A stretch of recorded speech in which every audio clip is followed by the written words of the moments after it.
मध्य प्रदेश और छत्तीसगढ़ के भी आंकड़े हम दिखा देते हैं। चर्चा हम लगातार करते रहेंगे क्योंकि देखिए जिस तरह से जहां जहां पे उम्मीद बीजेपी लेकर चल रही थी, क्या उस उम्मीद के सारे वो उड़ान भर पा रही है? बीजेपी 28, मध्य प्रदेश के ये आंकड़े हैं। बीजेपी 28, कांग्रेस का यहाँ खाता खुलता दिख रहा है 1। वो कौन सी सीट? छिंदवाड़ा। राहुल जी मध्य प्रदेश पे कमेंट देते चलिए। छिंदवाड़ा क्या आप देख रहे हैं? यहाँ पर हमारे एग्जिट पोल में कांग्रेस को 1 सीट, 28 बीजेपी। क्या छिंदवाड़ा मान रहे हैं कमलनाथ के गढ़ में उनके बेटे को? आपका अनुमान सही है, मैं सहमत हूँ। छिंदवाड़ा ये हो सकती है क्योंकि हम जानते हैं कि वही एक सीट है जहाँ बिल्कुल बीजेपी की पुरानी पिछली आंधियों में भी कमलनाथ और उनकी सीट वो को खड़ी रही। अच्छा, ये आंधी शब्द जो आपने इस्तेमाल किया, मतलब आपने आंधी इस एग्जिट पोल में महसूस कर ली बीजेपी को लेकर? आंधी शब्द का इस्तेमाल आपने किया, मैं पहली बार सुना आपकी जुबान से आंधी। तो यानी आपने ये आंधी एग्जिट पोल में पिछली बार की तुलना में देखिए, ये भाई हमें जानते हैं कि कुछ 4-5 प्रदेश ऐसे हैं जहाँ पर बीजेपी बिल्कुल अपने चरम पर थी, लगभग 100%, कई जगह पूरा 100%, कहाँ पर कहीं पर 95-98। तो एक सीट जो हमेशा रही कांग्रेस के साथ वहाँ पर पिछले चुनावों में भी बीजेपी की, अब आंधी कहेंगे अगर आपको 100% या 95% सीटें मिल रही हैं तो उस प्रदेश के लिए तो ये आंधी है यकीनन। हालांकि कांग्रेस पार्टी ने तैयारी पूरी की थी। 30 साल के बाद दिग्विजय सिंह खुद चुनावी मैदान में उतरे थे अपने संसदीय क्षेत्र से। 1991 के बाद कांतिलाल भूरिया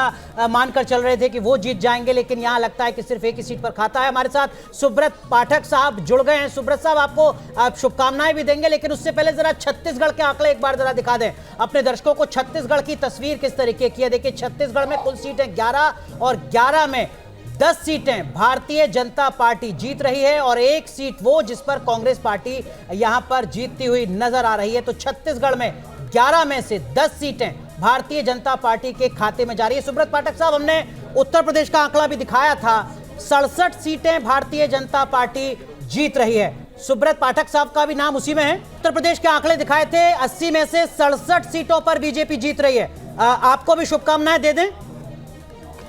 जी, बहुत धन्यवाद आपका। लेकिन हमको लगता है कि अभी जब एक्चुअल में जब आएगा नतीजा तो इससे ज्यादा सीटें हम लोग जीतेंगे। तो मतलब आप 9 सीट जो समाजवादी पार्टी को लगभग मिलती दिख रही है हमारे एग्जिट पोल में, आप 370 से ऊपर आपका गठबंधन पहुंच रहा है, आप उस पर तो एतबार करते हैं ना? तो 9 सीटें पे चैलेंज कौन देख रहा है? आपकी वाली सीट पे आपको चुनौती मिल रही है क्या? ये महसूस कर रहे हैं क्या? नहीं, देखो ऐसा है कि हमको जो लगता है कि ये अभी आंकड़ा हमारा बढ़ेगा अभी उत्तर प्रदेश में। आपने जो 67 सीटें दी हैं और मुझे लगता है 70 से अधिक सीटें भारतीय जनता पार्टी जीतेगी। और क्या आधार इसके पीछे का? नहीं, इसके पीछे का आधार आपने जो जिस आधार पर आपने 67 सीटें दी है, यही आधार है। देखो, अभी बहुत सा वोट अभी आप जो साइलेंट मतदाता है वो भी भारतीय जनता पार्टी के पक्ष में गया है।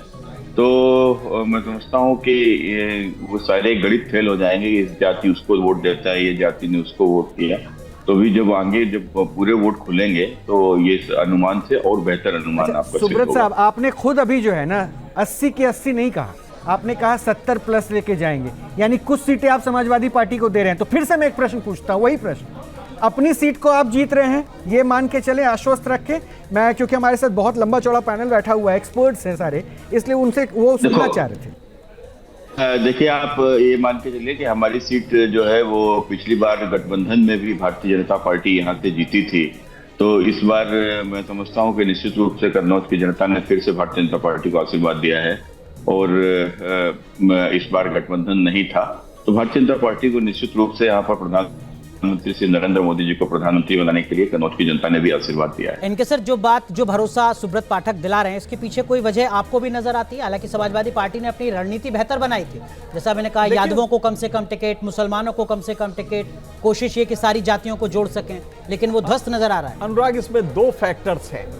एक तो बात इसमें कोई दो राय नहीं है कि अकेला राज्य है जहां पे राज्य के अपने इन्फ्लुएंस को, राज्य के जो अपने काम है उसका पॉजिटिव इम्पैक्ट नेशनल इलेक्शन में पड़ रहा है, लोकसभा चुनाव में पड़ रहा है। Law and order, comparatively organised crime को अगर आप लेंगे तो लॉ एंड ऑर्डर बेटर हुआ है, डिलीवरी फास्ट हुई है, क्योंकि राज्य के पास सिर्फ डिलीवरी होता है, प्रोग्राम्स तो केंद्र के होते हैं, डिलीवरी राज्य करता है। तो यूपी में वो डिलीवरी अच्छी हुई है, इसमें कोई दो राय नहीं है।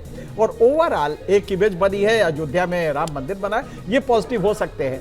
लेकिन शायद जो लोग बीजेपी के नहीं समझ रहे हैं वो ये है कि एक अपोजिशन यूनिटी का माहौल अगर कहीं ज्यादा सबसे दिखाई दिया है तो वो यूपी में। आप इसको भूल जाएं कि समाजवादी पार्टी और बीएसपी पिछली बार साथ लड़ी थी, लेकिन इस बार अपोजिशन यूनिटी का जो एक माहौल बना है वो यूपी में रहा है।